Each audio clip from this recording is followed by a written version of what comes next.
We have breaking updates coming in the Tamil Nadu sexual assault case. Chennai Mahila Court has sentenced the sole accused in the Anna University sexual assault case, Gnanasekaran, to life. He must undergo at least 30 years of imprisonment. My colleague Dharani is joining us on the broadcast with the details. Dharani, the court has convicted Gnanasekaran and now sentenced him to 30 years of imprisonment. This comes amid huge demands that had come in after the shocking sexual assault case had rocked Tamil Nadu and the entire country. What are the details?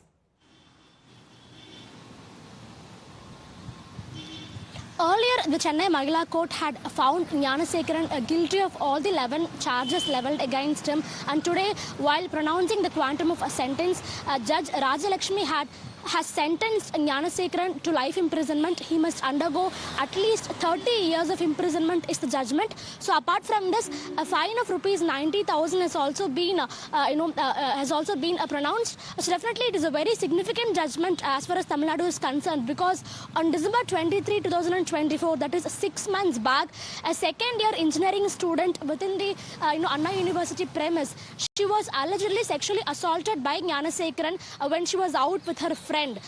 So the Madras High Court had taken suo motu cognizance of this case, and a special investigation team with 3 senior IPS officers, women IPS officers, was formed to probe this matter. So the investigation went on for almost 3-4 months, and on February 24, 2025, that is 2 months back, the charge sheet was filed in this case. And after thorough investigation and trial, last week the Mahila Court in Chennai had found Gnanasekaran guilty of all the 11 charges levelled against him. And today, while pronouncing the quantum of sentence, Judge Rajalakshmi has given him a life imprisonment.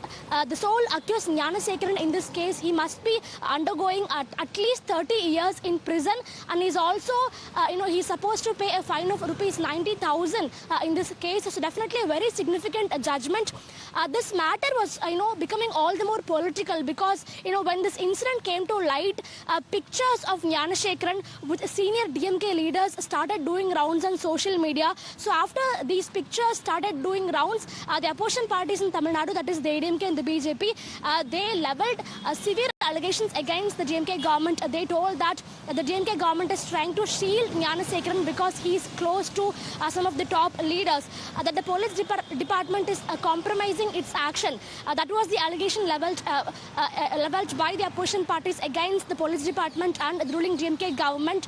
In fact, then Tamil Nadu BJP chief K. Annamalai, he flogged himself multiple times in front of his Coimbatore residence. He flogged himself 6 times after this Anna University case came to light, and he also took a pledge that he will not be wearing a slipper until the DMK is thrown out of power in Tamil Nadu. So these were the kind of repercussions, political repercussions this incident had in Tamil Nadu in the last 6 months. And now in this case, the Chennai Mahila Court has sentenced the sole accused Gnanasekaran to life imprisonment with at least 30 years in prison. 30 years in prison and fine, finally, after the heinous act. And in fact, Dharani, while the court had convicted him as well, the court had said very clearly that it had been proven without reasonable doubt that he was the one who was involved in the case. And this is a case, like you mentioned, not just had political repercussions, but also the students of Anna University had taken to the streets in huge numbers demanding justice. And now, with the pronouncement of the sentencing, the court has taken a step towards justice months after the horrific incident had taken place, isn't it? Well, definitely, this incident drew statewide outrage, I must say nationwide, because it made headlines all over the country. In fact, the students of Anna University, they were protesting, demanding justice for the victim in this case. The victim in this case is an engineering student from Anna University, and she was out with her friend when this incident happened. And the accused Gnanasekaran, he was a biryani vendor who used to sell biryani outside. And there was a lot of outrage as well. Just a moment, Dharani, I'll come back to you. Vinod Selvam of the BJP is also with us. So, Vinod Selvam, it's a step towards justice after outrage across Tamil Nadu and the country. The Chennai Mahila Court has sentenced Gnanasekaran to life. We're very happy with the outcome of the judgment at the Mahila Court. At the same time, this is just a small indicator of the sort of heinous crimes which keep happening across the state. Fortunately, in this incident which came to light, all the opposition parties and the students came together to the streets. They took vast marches only after which DMK is fearing the repercussions, and also the involvement of, there's a huge suspicion about the involvement of other seniors, other members of the DMK, because Gnanasekaran has been seen of not being with a lot of senior DMK people, including ministers. So, it raises a lot of suspicion. And we, in fact, demand that further inquiry should be conducted to find out if there are other people involved, or if Gnanasekaran was working as a DSP, others from DMK in this incident. It's very important to find the details about this.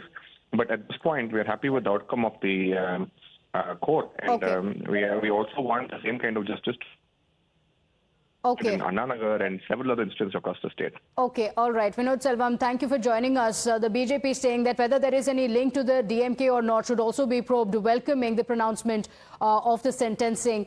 Gnanasekaran, the sole accused in the case, who was convicted by the court, now being sentenced to 30 years of imprisonment. Thank you for joining us with those details, Vinod and Dharini. Quick break now. We'll be right back.